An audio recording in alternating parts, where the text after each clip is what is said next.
Okay, welcome back to the next topic, types of queues. Okay, how many types of queues are there? Then circular queue, then next one is priority queue, then one more queue is here, double-ended queues. Okay, now in this video explain only the concept of circular queue. So let us see the diagram. This is a circular queue. Okay, that means what? The header position and the tail positions both are specified as the same location. At that time, the queue must be empty. So, two positions, head position and tail positions, are in the same location. Okay, so that concept is called circular queue. Okay, let us see the definition. The last element is connected to the first element to form a circle. Okay, last element.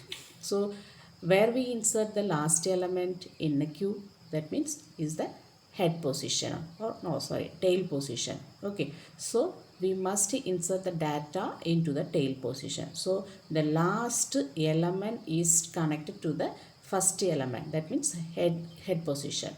Okay, so that is from the circle.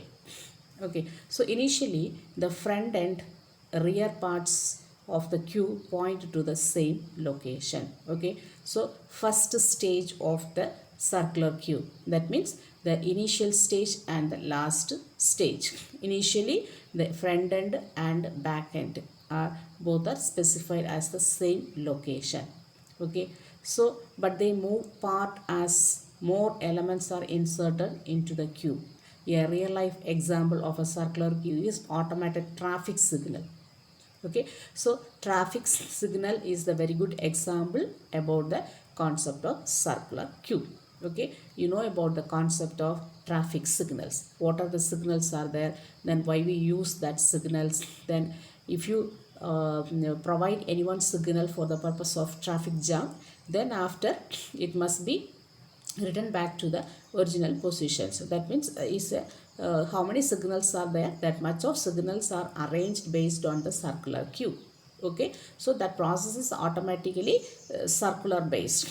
Okay, so in the case of circular queue, head pointer will always point to the front of the queue. Okay, head pointer, so this is a head pointer. So the head pointer is always point to the front end of the queue. Okay, head pointer, header and tails are two components or two parts are specified in the queue. That means a circular queue, the head position is always represents front of the queue, represent the front of the queue, and the tail pointer always point to the end of the queue. Okay, end of the queue is represented by tail, and front end is represented by the head position. So these are head and tail. Head is always represent is always point to the front of the queue, and tail pointer is always point to the end of the queue. Okay, initially the head and tail pointers will be pointing to the same location. Okay, so this is the concept of head and tail initial stage. That means that before we start the process, the initial stage of the circular queue, that means both ends, that means the head and tails are specified as the same location. Okay, so this position is called empty, queue is empty. Okay, so here listen the diagram, head and tails are labeled here, and after a simple circular queue, then what is the capacity of the size? 8. Okay, 8, that means 1 2 3 4 5 6 7 8. Okay, so the size of the circular queue is 8. Initially the queue is empty as head and tail are at the same location. So these are specified two sections, that means the head and tails are specified in same position or same location, that is empty queue. Okay, then after go to the next concept is new data is always added to the location pointed by the tail pointer. Okay, so suppose if you have add the data into the circular queue, we must use the tail pointer as usual. Okay, so the concept is same in queue, normal, where we insert the data into the queue, then last, that means the rear end. So that is tail portion. So the same concept is applicable for circular queue. So how can add the data? Add the data, location pointed to the tail pointer. Okay, and once the data is added, the tail pointer is incremented to point to the next available location. Suppose if you have add the data into the tail must be tail pointers. That means pointers, you know about the pointers, that means address. Okay, is incremented to one point. Why? Because the next available location, the one more data is added into that queue, there must be the queue must be allocated the space for that element. So if you add the data into the tail position or tail pointer, so it must be incremented for future purpose. Okay, so in this diagram explain about how can insert the data into the circular queue. Okay, D1 is the data, insert into the tail position. Okay, then after the tail is incremented by 1. Okay, increment next to on incremented to the point. Then why? Because next available location. So the, the tail pointer is incremented. So tail is always point to the location where new data will be inserted. Okay, so this is the concept of in this diagram. In a circular queue, data is not actually removed from the queue. Okay, so circular queue not supporting to the deletion of that data from the queue. Only the header pointer is incremented by one position when DQ is executed. Okay, so the header pointer, suppose if any data delete, that means DQ operation is happening there, the head pointer is incremented by one position when the DQ is implemented from there. The DQ means what? Delete the element from the queue. So that is the concept of header pointer. So generally we cannot delete the data from the circular queue. Suppose based on the condition that if you need any data from the DQ, the header pointer is incremented by one position. Okay, so you must understand the concept of tail position and header position.